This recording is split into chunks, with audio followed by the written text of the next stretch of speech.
தலைப்புச் செய்திகளை பார்ப்பதற்கு முன்பாக உட்கட்சியின் முக்கிய விவகாரங்கள் தொடர்பாக சென்னை பாமக தலைமை அலுவலகத்தில் வழக்கறிஞர் பாலு செய்தியாளர்களை சந்தித்து வருகிறார். நேரலையில் பார்க்கலாம்.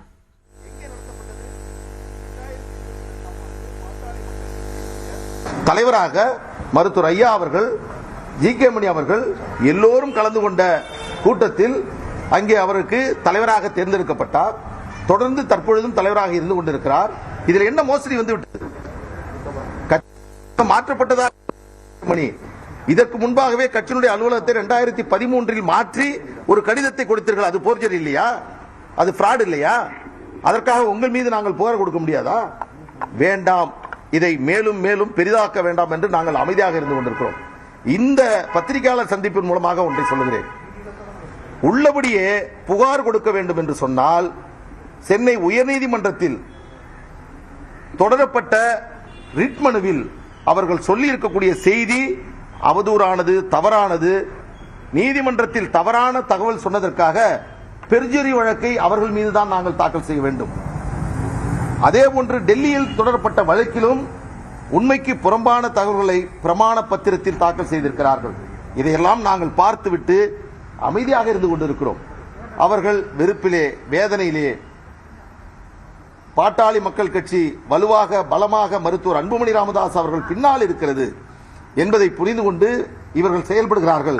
இதையெல்லாம் கண்டுகொள்ள வேண்டாம் என்று எங்களுடைய கட்சியினுடைய தலைவர் மரியாதைக்குரிய மருத்துவர் அன்புமணி ராமதாஸ் அவர்கள் எங்களிடத்திலே சொல்லி வருகிறார். தொடர்ந்து இந்த வேலைகளை, இந்த செயல்களை அவர்கள் செய்து வருகிறார்கள். நான் சொல்லுகிறேன், ஒரு செய்தி இதற்கு பதில் சொல்லணும்.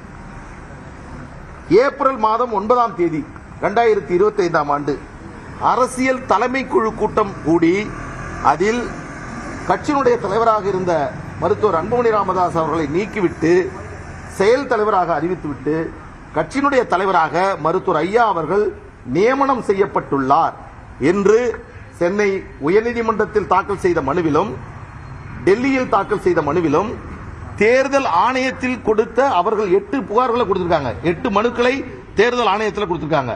அந்த 8 மனுக்களிலும் இந்த தகவலை பதிவு செய்திருக்கிறார்கள். என்னன்னா, ஏப்ரல் மாதம் 9ஆம் தேதி 2025 அன்று அரசியல் தலைமை குழு கூட்டம் நடந்ததாகவும் அந்த கூட்டத்தில் மருத்துவர் ஐயா அவர்கள் தலைவராக தேர்வு செய்யப்பட்டதாகவும் அன்புமணி ராமதாஸ் அவர்கள் மாற்றப்பட்டதாகவும் ஒரு மனுவை அவர்கள் கொடுத்திருக்கிறார்கள். அதை பிரமாண பத்திரத்தில் தாக்கல் செய்திருக்கிறார்கள்.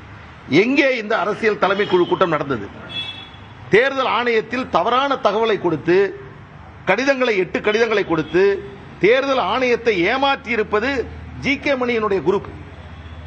அந்த குரூப்பை சேர்ந்தவங்க தான் இந்த வேலையை செய்துட்டு இருக்காங்க. நான் கேட்கிறேன், மீண்டும் கேட்கிறேன், அவர்கள் வாதப்படி மருத்துவர் அன்புமணி ராமதாஸ் அவர்கள் 2022 மே மாதம் தலைவராக தேர்ந்தெடுக்கப்பட்டார் என்பது அவருடைய கருத்து.